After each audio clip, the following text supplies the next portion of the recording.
Welcome back. In this video of the Queens Gambit series, we're going to be looking at the exchange variation. Now, there's a very nice idea that surfaced over the past decade or so, played by top players, especially the likes of Vladimir Kramnik, who is probably the guy who plays the Queens Gambit Declined most regularly at the top level. He started playing this idea in the Queens Gambit that I really like, that I'm going to teach to you now. Now, there's only really two main ways for white to deal with the position that I'm about to show you, castling kingside, and the more aggressive, always castling queenside. So we'll first look at castling kingside, and then we'll go to the ladder.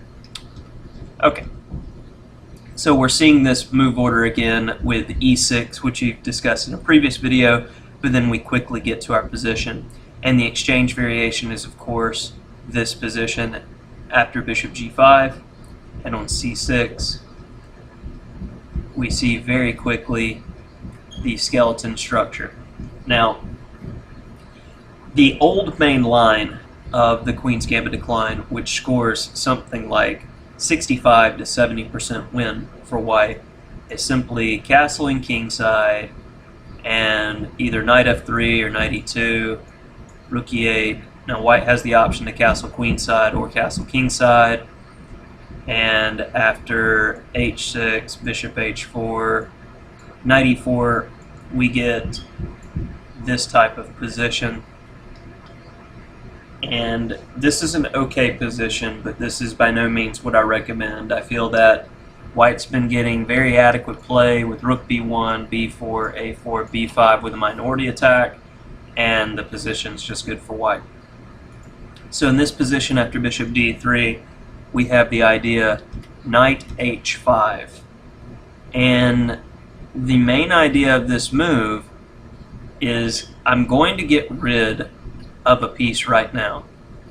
And say if white makes a move like rook b1, we can already gain time with knight f4 because of the pin. And white has to go backwards here. So keep in mind that idea. So after queen takes e7, also don't worry about bishop takes h7. You can just play g6 and trap the bishop. And yeah, he's getting 3 pawns for the piece, but this should be more than enough. So after knight ge2, a flexible move, you need to remember that this is white's good bishop. Again, this is your bad bishop. The entire plan from this point of the game stems from us trading those bishops. So this is going to be a maneuver that is going to use the weird placement of the knight. So first, we're going to put this knight on b6. After rook b1, it looks like he's going for the minority attack. We see g6. You're like, well, you said that you're trying to get rid of the bishop. I don't understand. You're putting more pawns on the light squares. You've told me before this is bad. You'll see. After b4, a6, slowing down this idea. And typically, you'll see this maneuver knight g7, and then you'll see the move bishop f5 following up after that to trade bishops. But in this game, black decides to keep on the bishop to defend the d5 square. So we'll quickly see this here after castles, bishop e6, and then b5. And now this is the idea that I would like to show you in this castle kingside variation. We take, and then play a5. So what we've done here is created a pass pawn. And if white plays a move like knight a4, we gain a tempo, take, and then play b6. And we've got a protected pass pawn for the endgame. Black has been scoring exceptionally well from this position, as that is a huge endgame advantage and follows our unopposed pawn concept. Now let's go ahead and go back to the initial position, and we will take a look at a game between Garry Kasparov and Ulf Andersson from 1988. And this is going to show, of course, the more aggressive line with castling queenside, and we're going to find an improvement for Mr. Andersson.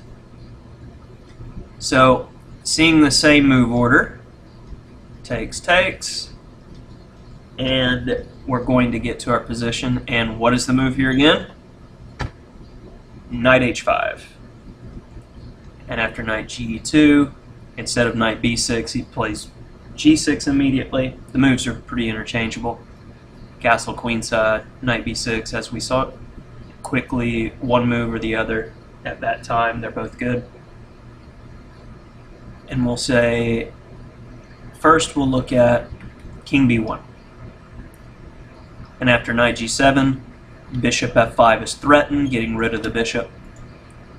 So he's got to play e4 immediately. And after castles, this really doesn't achieve anything for white. So going back, if h3, played knight g7 anyway, and g4, he stopped her idea.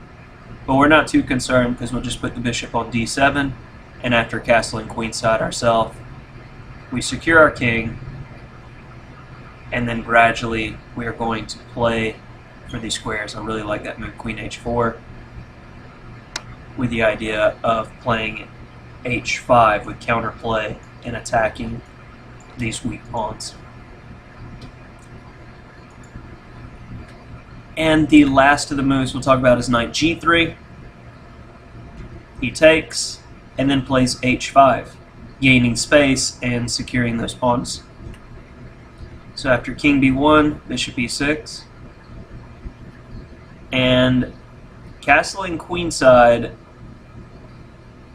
was played before, but in this position, black's in time to defend with b6, but this is sufficient counterplay, but just something feels wrong about all of white's pieces looking at my king. So after rook c1, I really like the idea of king f8 with the idea of castling by hand with king g7 on the following move, and then eventually playing h4 and doubling your rooks on the h-file. Because white has collected all of his pieces on the king side, why do we want to castle into the attack? That just doesn't make sense to me. But as you can see in both lines, black's doing okay. It's just, why give him more options than he should have? That's just my personal viewpoint on the position. Hopefully you enjoyed this video on the exchange.